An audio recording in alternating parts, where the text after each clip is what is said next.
අන්තිම වාක්‍ය ආර්ථව චක්‍රයේ පළමු දිනේ අර ඕසප්පීම ආරම්භ වෙච්ච දවස. බලන්න ඒක වාක්‍ය හරියද කියලා. ආර්ථව චක්‍රයේ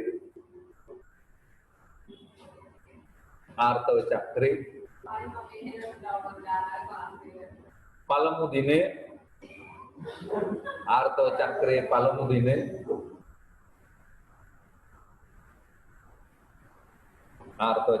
පළමු දිනේ ඕසප්පීම ආරම්භ වූ දිනය වේ. ඕසප්පීම ආරම්භ වූ දිනය වේ.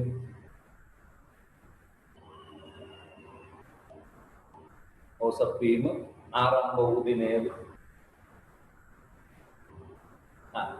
දැන් ඒතර ඔය චක්‍රේ පළවෙනිද කියලා ගණන් හදන්න අපි එන. ඒක හැම ගෑන් ළමෙක්ම දැනගෙන ඉන්න ඕන දවසක්. ඒ දවස කැලෙන්ඩර් එක්ක පැරලල් නැහැ. ඒක යාට අනන්නේ.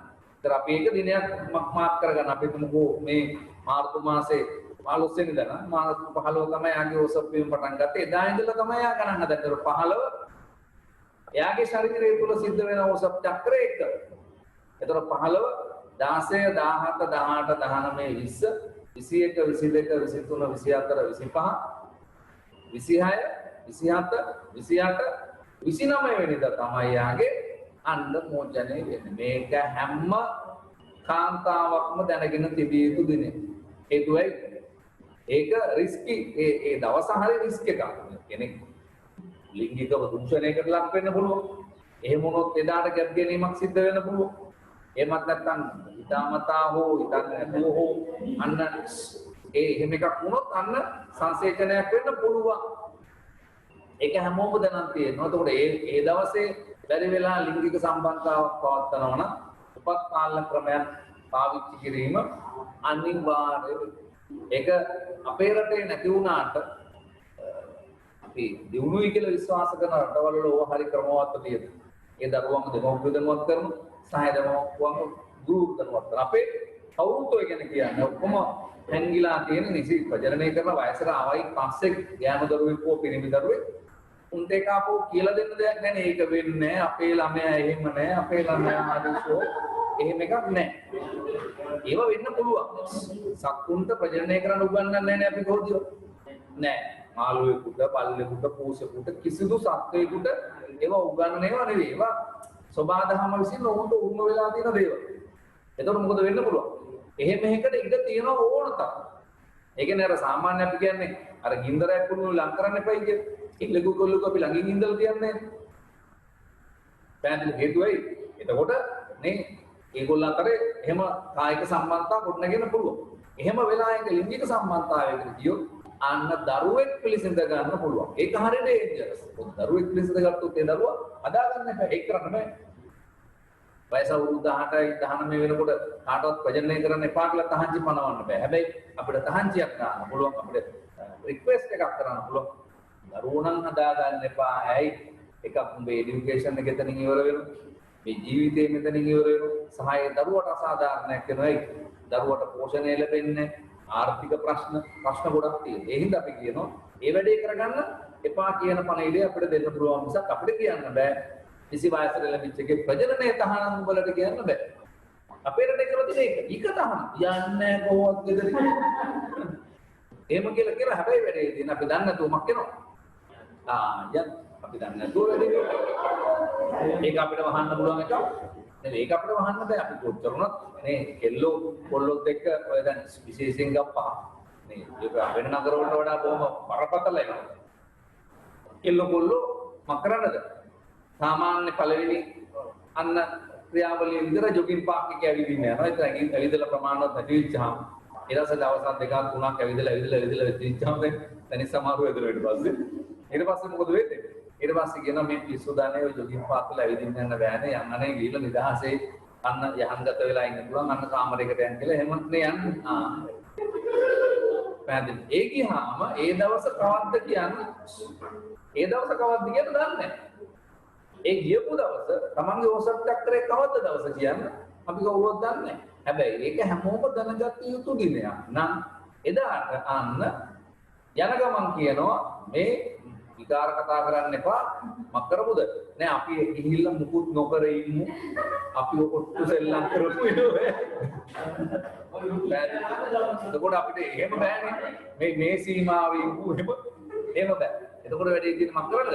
එතකොට ඒකට කියන්න තියෙන අන්න යන ගමන් මක් කරන ගෙදර යන ගමන් වගේ කාගීස් එකට ගිහිල්ලා යනවා වගේ අන්න යන ගමන් මේ කුම්හර ප්‍රමේ මේක තමයි ඇත්ත. යන ගමන් මක් කරන්නද? තට්ටුවක් දාලා එක්ක බයිසිකලේ නයි යන්නේ මත් නැත්තම් බස් එකේ නයි යන්නේ ෆාමසියක් ඉස්සරහ නතර කරලා අන්න කොණ්ඩම් එකක් අරගෙන යන්න වග බලා ගන්න. එහෙම කිසි ප්‍රශ්නයක් නැහැ ඕතරමක් කරනවා. අන්න තියෙනවා මොනවාද?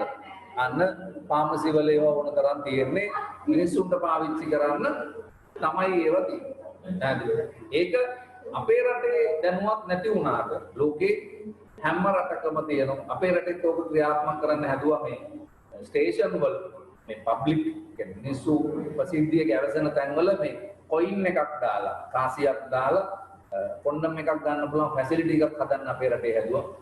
දරුතර මහා සංඝරත්නය දැලගුවා එහෙම කරන්න එපයි කියලා. ඒකේ ආනිසංසය මොකද වෙන්නේ? අනවශ්‍ය ගැප් ගැනීම තෝගයක් සිද්ධ වෙනවා. පැහැදිලි හේතුවයි එකක් නොදැනුවත්කම මේ A level බයෝ කරන උන් ටික විතරයි මේ ටිකවත් දන්නේ. නැත්නම් කරුම් දන්නේ නැහැ. වෙන කිසිදු එකෙක් ඕක දන්නේ නැහැ. එතකොට ලොකු හානියක් මේගොල්ලන්ට සිද්ධ වෙනවා. අන්තිම තරෝ දාලා බලන්න ලිව්වද කියලා ආර්ථව චක්‍රයේ පළමු දිනේ ඕසප් වීම ආරම්භ වූ දිනය වේ. يعني ලිව්වද බලන්න. ලිව්ව නැත්නම් ලියන්න ඉතරයි ලියන්න. ගන්න සම්පත් පොත අරගෙන ඒකේ තියෙනවා ප්‍රස්තාරයක් දරුවෝ. ඕව අඳින්න දැනගෙන තියෙන්න ඕනේ නැහැ. ඒකත් මතක තියාගන්න. ඕක අඳින්න දැනගෙන තියෙන්න ඕනේ. හැබැයි රූපේ 5.2.9 රූපේ මෙන්න මේක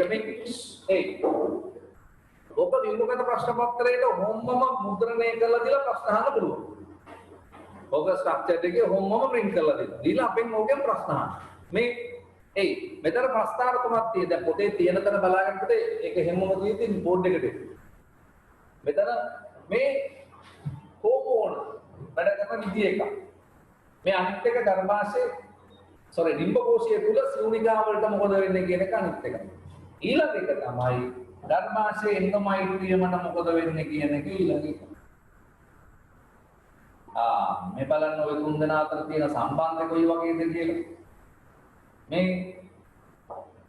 මම එකක් ගන්න ඕනම එක විතරක් ගන්න LH උපරිම වෙනවා. මම කො LH උපරිම වෙච්ච දවසට බහුවද අණ්ඩ මෝචනය වෙනවා. එහෙනම් අණ්ඩ මෝචනයත් එක්ක කවුද සම්බන්ධද? එතකොට මේක තමයි කිව්වෙනි දවසද? 14 වෙනි දවස. මේ 1යි 14යි අතර ඕක තමයි අපි ඩිම්බකෝෂයේ නම් සිවුනිකාමය අවධිය කියලා ගන්න. පැහැදිලිද? එතකොට මේ 14 ඉඳලා මේ 28 ඒ ටික තමයි අපි ගත්තේ මොකක් කියලාද? ලුටි අවධිය කියලා මොකේද? ඩිම්බකෝෂ චක්‍රයේ. දැන් මේ ඔන්න අන්න මොචනේ වුණා. මේ පීත දේහය හැදුවා පීත දේහය වර්ධනය වෙනවා ඒ ටික වෙනවා. මෙතන ඉන්නේ ගර්භාෂයේ එන්ඩෝමයිට්‍රියම්. එන්ඩෝමයිට්‍රියම් මේ බලන්න වර්ධනය වෙන සිවුනිකා වලින් මොනවද දෙන්නේ? ඊස්ට්‍රෝජන් ප්‍රොජෙස්ටරෝන් එනවා. ඒකට ගර්භාෂයේ එන්ඩෝමයිට්‍රියම් මේකට ගණකම. ගානකම වැඩි වෙනවා. දැන් ඕක ගණකම උපරිම ලෙස ගණකම හැදිලා තියෙනවා. එතකොට මේ අන්ඩමෝචනය වෙන දවස් වෙනකොට උපරිම ලෙස හැදිලා ඉතියි. ආයෙ මොකද වෙන්නේ මේක? මේක ආයෙ බිඳ වැටිලා කැඩිලා බිඳිලා විනාශ වෙලා. හරිද?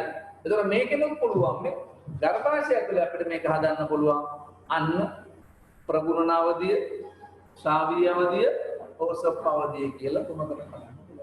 ඇති දෙයක් නැහැ. ඒක අර ප්‍රස්තාරය බලපුවාම මහා එකක් වගේ පේන්න තිබ්බට ඒක ඇතුලේ ලොකු අර්ථයක් නැහැ. ඔක ෆොටෝ කොපි කරලා ඔතෙන්ට අලව. අඳින්න දෙන්නේ නැහැ. වක්කීමෙන් කියන්නේ අඳින්න දෙන්නේ නැහැ. අන්න හැබැයි ඒ ඉඩම තියන්න. ඉඩම තියන්න මොකටද? එතකොට ඒක ඕගොල්ලන්ට පුළුවන් පාවිච්චි කරන්න.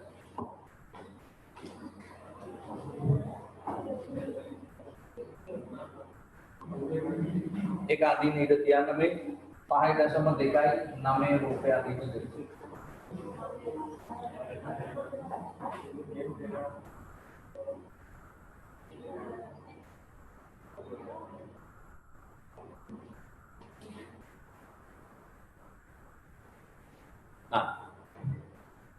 හරි නේද? ඊට පස්සේ දාන්න මාතෘකාව.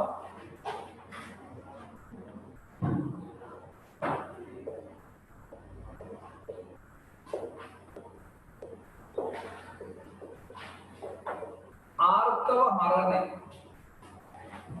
ආර්තව හරණය.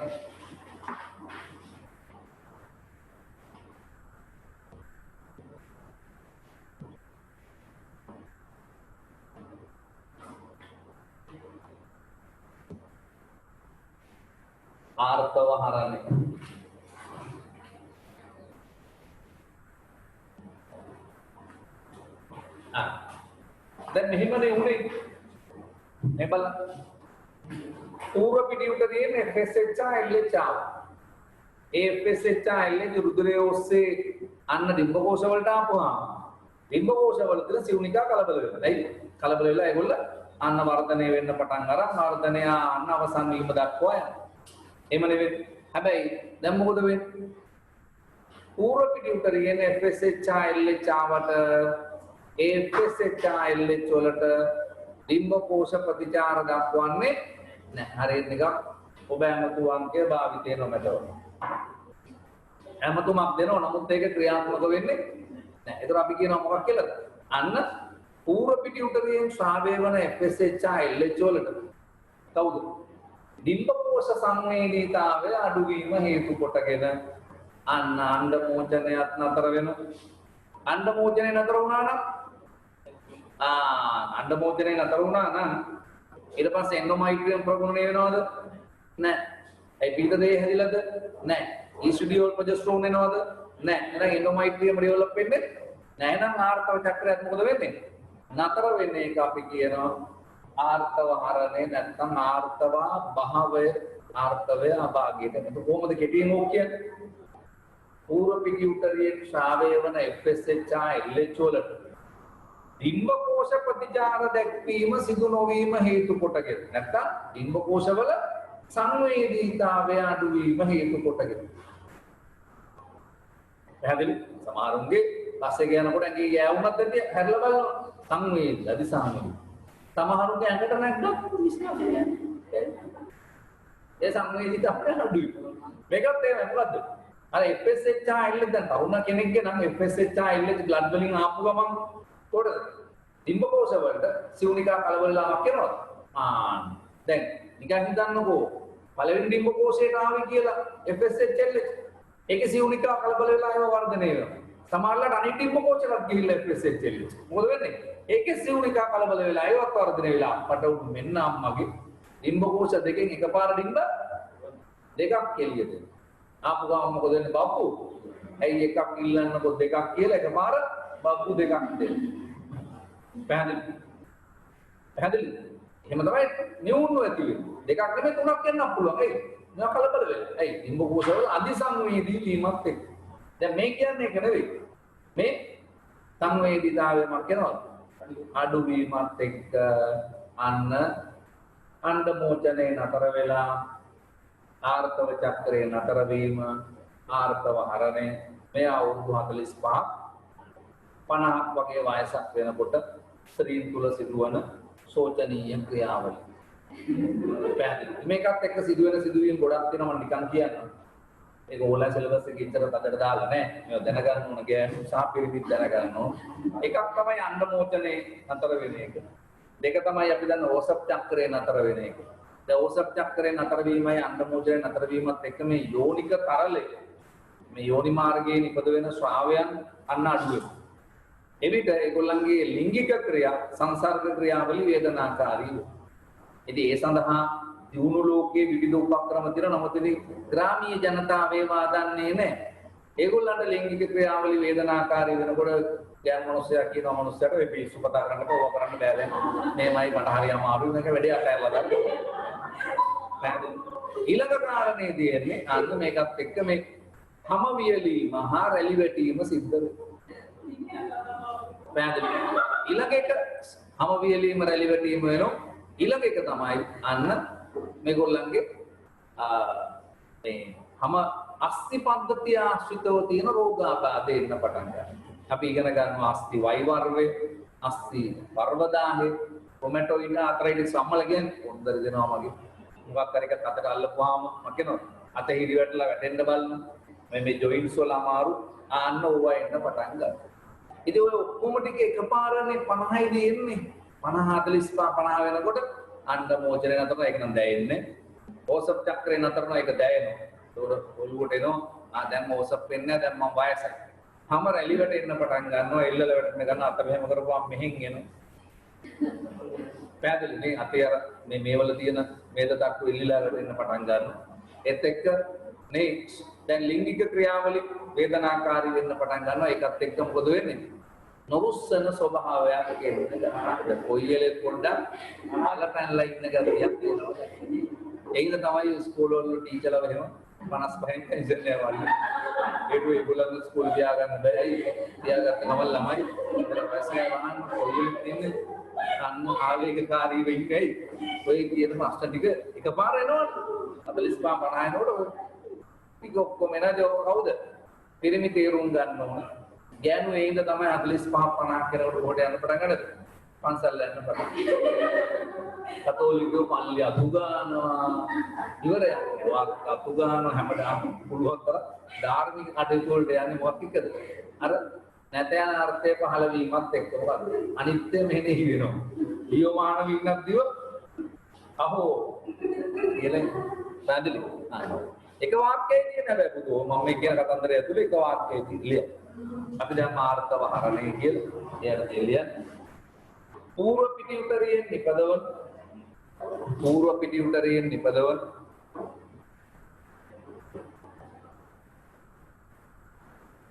పూర్ව පිටිඋතරයෙන් නිපදවන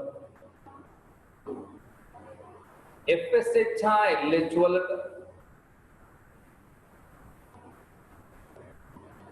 పూర్ව පිටිඋතරයෙන් නිපදවන FSH හා LH වලට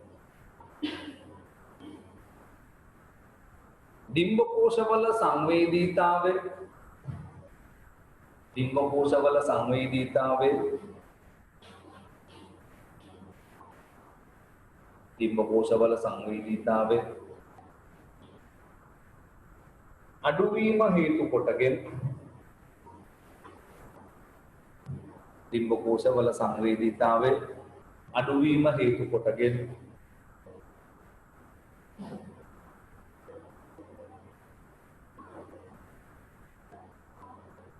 කාන්තාවන්ගේ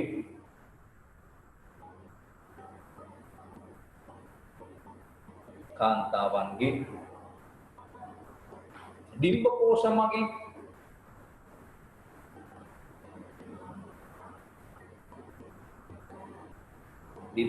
මගින් ඊස්ට්‍රජන් නිපදවීම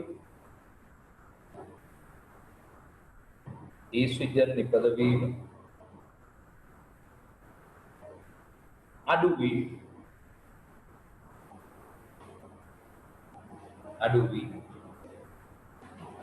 අණ්ඩමෝචනය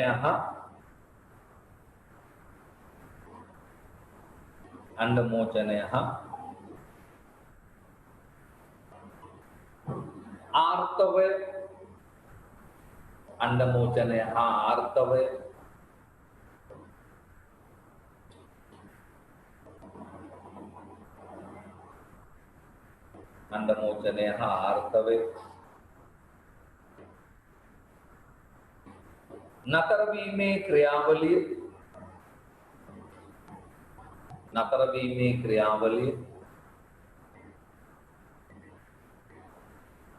ආර්තව හරණය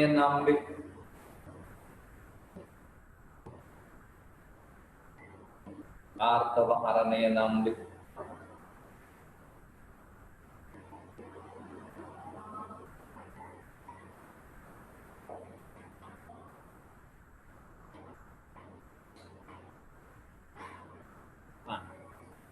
ඊළඟ තව උදාහරණ ලියන්න මෙය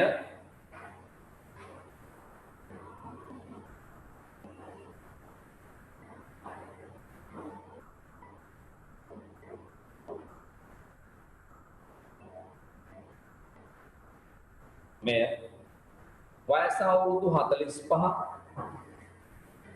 මෙය වයස අවුරුදු 45 මෙය වයස අවුරුදු 45 55 අතර සිදුවේ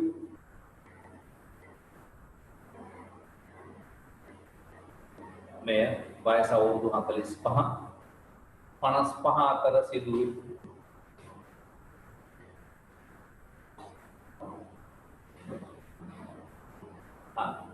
ඔතනින් ඔය ටික ඉවරයි. ඊට පස්සේ දැන් මොන ත්‍රිපදනක පද්ධතිය ගැන ඉගෙන ගත්තා. පුරුෂ පදනක පද්ධතිය ගැන ඉගෙන ගත්තා. පැහැදිලි. සුක්‍රාණු හැදෙන හැටි ඉගෙන ගත්තා. ඩිම්බ එහෙමත් නැත්නම් අණ්ඩ හැදෙන හැටි ඉගෙන ගත්තා. පැහැදිලි. ඊට පස්සේ ලිංගිකව සම්බන්ධ වෙන හැටි උගන්වන්නේ නැහැ. ඒක උගන්වන්න සිලබස් එකේ නැහැ. සමහරවිට ඒක ප්‍රශ්නයක් වෙන්න පුළුවන්. ඊට පස්සේ මම අහයි මේක කොහොමද කරන්නේ සර් කියලා. ඉදිරි කාලේදී ඒක කවුරුත් කියලා දෙයි. මේ වෙන කෙනෙකුට. පැහැදිලි. ඉතින් ඒක සිලබස් එකේ නැහැ. කොහොමද සංසර්ගයේ මාතෘකාවක් දාලා ලියාගන්න. එහෙම මාතෘකාවක් මේකේ නැහැ. නැතිව උගන්වන්න බෑ. ඒක අපි හැමෝම මේ කාලෙත් එක්ක අපිට නිරායාසයෙන් හම්බ වෙන එක. ඒක ගැන ඉතර කලබල වෙන්න දෙයක් නැහැ. පැහැදිලි. ඊට පස්සේ සිදුවෙන එක උගන්වනවා. මොකක්ද? සංසේචනයක් වෙන්නේ කොහොමද? යුක්තාණුවක් හැදෙන්නේ කොහොමද? කලල විකසනයක් වෙන්නේ කොහොමද? දරු උපතක් වෙන්නේ කොහොමද? ඉපදිච්ච කා පෝෂණය කරන්නේ කොහොමද? ඒ කියන ටික පිළිවෙලින් උගන්වනවා. එහෙනම් යමු මාතෘකාවකට කොහොමද මේ මානව විකසනය වෙන්නේ කියන එක හොයලා බලන්න. දාන මාතෘකාවක් මානව විකසනය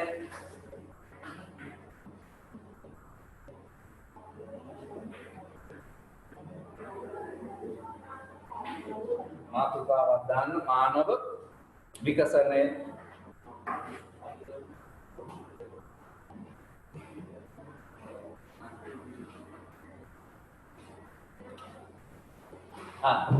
මේ බලන්න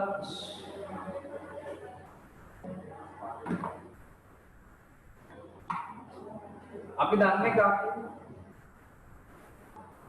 මේ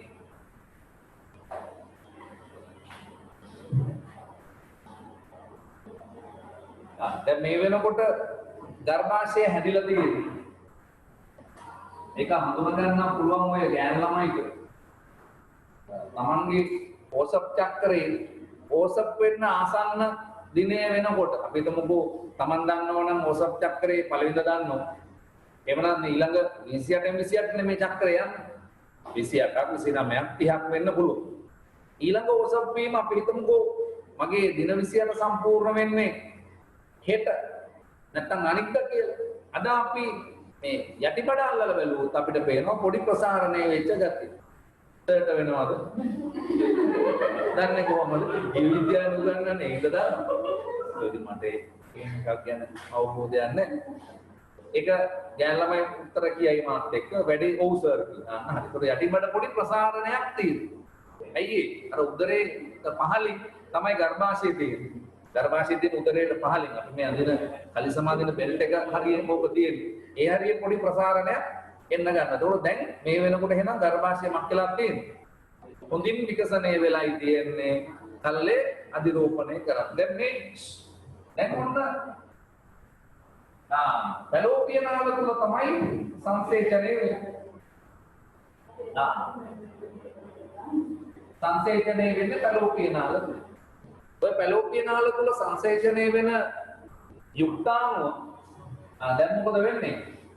ඕකේ ඊළඟ අවස්ථාව බවට පත් වෙලා මොරුලාව අපි හැදෙන හැටි කියනවා. ඊට පස්සේ ඕක එනවා ගර්භාෂය. ඇවිල්ලා ගර්භාෂයේ මත අධිරෝපණය වෙනවා. මොනවද වචනේ?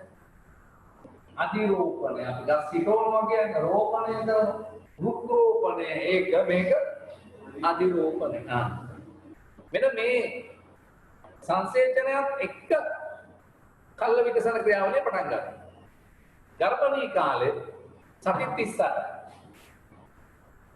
සති කීයද? 38යි. ඒ කියන්නේ මාස 9. මාස පැහැදිලි. පළමු සති 8. පළමු සතියට පළමු අන්න අපි කියන පළමු සති 8 අන්න අපි හඳුන්වනවා කලල අවධිය කියලා. පළමු සති 8 දක්වා කියන්නේ පළවෙනි සතියේ කලල, දෙකක් කලල, තුනක් කලල, හතරක් කලල, අන්න සති 8යි කියන්නේ මාස දෙකක් විතරනේ. සති වලින් කියන්නේ මාස වලින් කියන්නේ පහ. මේක කලල අවධිය කියනවා. සති 8න් පස්සේ කලල අවධිය අවසන් වෙනවා. පැහැදිලි? මාස දෙකක් පහු වෙලා යනකොට සාමාන්‍යයෙන් අපි කියනවා සම්පූර්ණ කලලේ මාස 3ක් විතර යනකොට හැදිලා ඉවරයි. ඊට පස්සේ එනවා පොඩි මානව රුවකට එනවා දැන්. ඉස්සෙල්ලා තිබ්බ නිකන් මොකද්ද සෛල බෝලයක් විදියට සෛල ගුලියක් විදියට මේක හැරිලා දැන් හිස, ගෙල්ල, කඳ, ගාත්‍රාංකුර විකසනය වෙලා දැන් පොඩි මීපැටියෙක් ගන්නට හැදිලා තියෙනවා. ඒකට පොඩි මානව රුවක් තියෙනවා. දැන් බැලුමට නිකන් මානව රූපයක් මේක ඇතුළේ තියෙනවා. අන්න සති 8න් පස්සේ අවධියට අපි කියනවා මොකක් කියලාද? භ්‍රූණාවධිය. අන්න පැහැදිලි. එහෙනම් පළමු සති 8 කලල අවධිය ලෙස සති 8න් පස්සේ කාලය අපි කියනවා මොකක් කියලාද? අන්න භ්‍රූණාවධිය ලෙසත් අපි හඳුන්වනවා. පැහැදිලි. ඒක සතහනක් දාන්න. දැන් මාතෘකාවක් මානව විකසන. බලයෙන් කරුව දාලා පැලෝපීය නාල තුලදී පැලෝපීය නාල තුලදී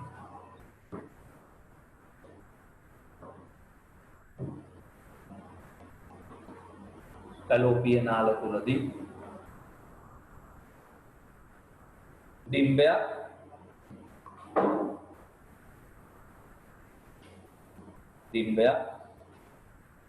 ශුක්‍රාණුකින් සංසේචනය වූ වහාම ඩිම්බය ශුක්‍රාණුකින් සංසේචනය වූ වහාම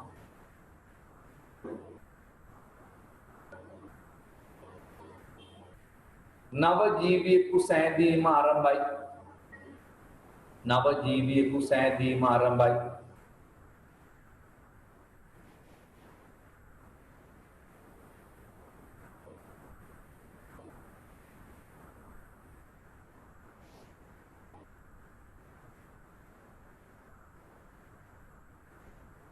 ඊළඟට උදාලා මවගේ ගර්භාෂය තුල ඊළඟට උදාලා මවගේ ගර්භාෂය තුල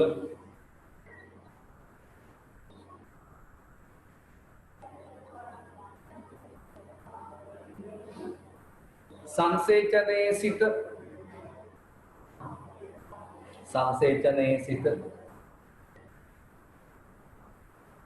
උපත දක්වා සංසේචනයේ සිට උපත දක්වා සංසේචනයේ සිට උපත දක්වා විකසනය වීම පෙළක්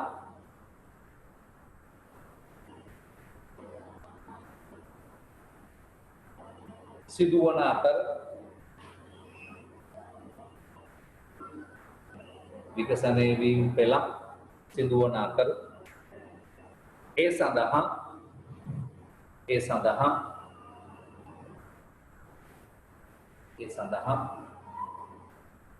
සති 38ක ඒ සඳහා සති 38ක වරණක දාන මාස 9 වරණක තුල මාස 9 කාලයක් ගත වෙයි.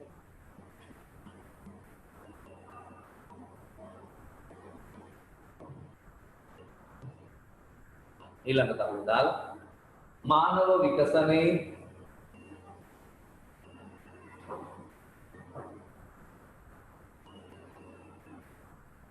විකසනයේ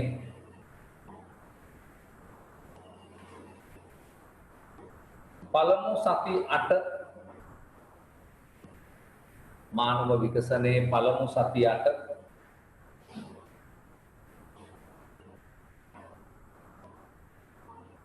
කලල අවධිය ලෙසද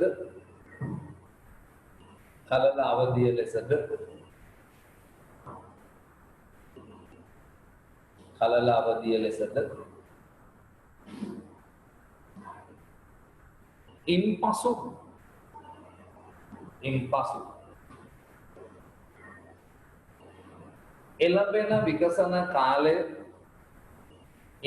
එළඹෙන විකසන කාලය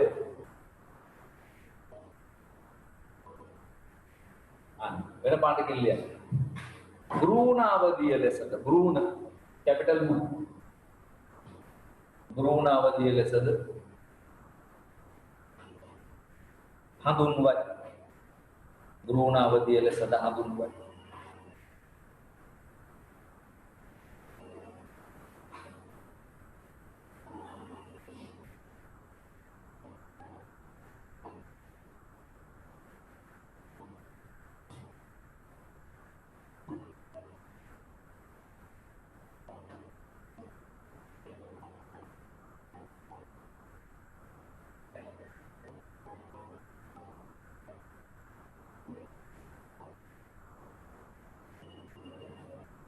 ඊට පස්සේ දාන මාතෘකාවක් සංසේචනය හා යුක්තාණුව සෑදීම. ඊළඟ මාතෘකාව සංසේචනය හා යුක්තාණුව සෑදීම.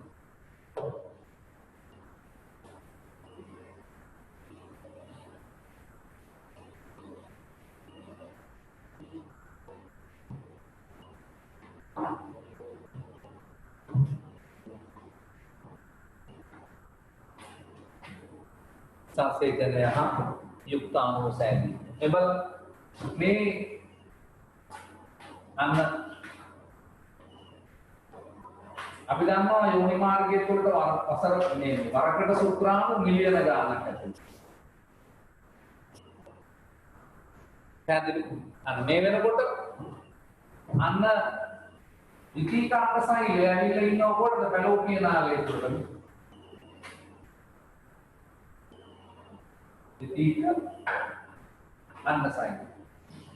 ද්විතීකාණ්ඩ සෛලය පැලෝපියන ආලය තුළට ඇවිල්ලා ඉන්නේ. අන්න සුක්‍රාණු මිලියන ගාණක් යෝනි මාර්ගය තුළට ඇතුළු. මේවා මේ ධර්මාශීක තරල මාධ්‍ය තුලින් මේවා පීනලා මෙතරම් තියෙනවා පොඩි ඩාවින්ගේ න්‍යාය. අර උචිතකමයාගේ ප්‍රවර්තනය නැත්තම් උචිතෝන්නතිය මේ ගර්භාෂය ආම්ලිකයි. ගර්භාෂය ආම්ලිකයි හේතුව ගර්භාෂයේ යෝනි මාර්ගය තුල ඉන්න ලැක්ටෝබැසිලස් කියන බැක්ටීරියාව. ඒ ලැක්ටෝබැසිලස් මගින් ලැක්ටික් අම්ලය හදනවා. ඒක ආම්ලික කරලා තියෙන්නේ මොකක් කරන්නද? අන්න ආම්ලික කරලා තියෙන්නේ සුන්දර ජීවී ආසාදන වලින් ආරක්ෂා කරගන්න.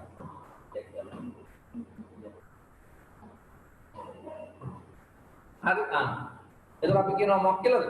අන්න ඒ ඇයි මේක මේ එක්ස්ටර්නල් ටු අපි මේ බාහිර විවරණය අපේ තියෙන එක විවරය. අනික මේ නාස් විවර මේ දවස්වල කට අත ගන්න එපා, නහය අත ගන්න එපා කියලා කියනවනේ. පැහැදිලි. මේ වලින් යන්න පුළුවන් සුන්දර ජීවි. ඊළඟට මුත්‍රා මාර්ගයෙන් යන්න පුළුවන්. ඒ හැම එකකටම අපි ප්‍රොටෙක්ටර්ස් දාලා තියෙනවා. ආරක්ෂක විධිවිධාන සලසලා තියෙනවා. එමෙ ලේසියෙන් යන්නේ නැහැ. ඇහැට ආරක්ෂාව සපයන. අපි ඒකනේ කියන්නේ මේ නේකඩ් අයිස් කියලා කියන්නේ සුද්දා. ඒ නිරුවත් දැසි. ඇහැ හෙළුවේ. දැන් මන්නම් පොඩි කල්සම් හඳලා දී. පැහැදිලි. ඒ හේතුව දැන් මේක නිදහස් නැහැ. මේක නිරුවත්